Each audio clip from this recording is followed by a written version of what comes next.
सैलाब से मुतासर इलाकों में बहाली और तामीर नौ का चैलेंज। वज़ीर-ए-आज़म ने बैनुल-अक़वामी हिमायत को ज़रूरी करार दे दिया।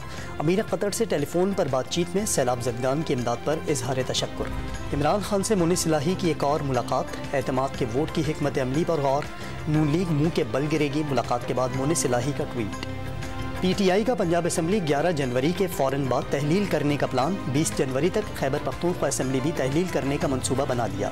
ज़राए का दावा, काफ लीग से सीट एडजस्टमेंट पर हतमी फैसला भी जल्द मुतवक्किल। मुल्क को दलदल से निकालने का वाहिद हल पूरे मुल्क में इलेक्शन है। इसके लिए इलेक्शन कमीशन और हुकूमत पर सियासी दबाव डालेंगे। PTI रहनुमा अली नवाज आवान के programme live with Adil Shahzeb में गुफ्तगू। और लाहौर के अल्लामा इकबाल एयरपोर्ट पर भी धुंध का राज। हद्दे निगाह 500 मीटर से भी कम रह गई। जद्दा से लाहौर आने वाली फ़्लाइट को इस्लामाबाद की तरफ मोड़ दिया गया। कराची से आने वाली परवास को भी वापस भिजवा दिया गया। धुंध बढ़ने की सूरत में फ़्लाइट ऑपरेशन शदीद मुतासर होने का खदशा।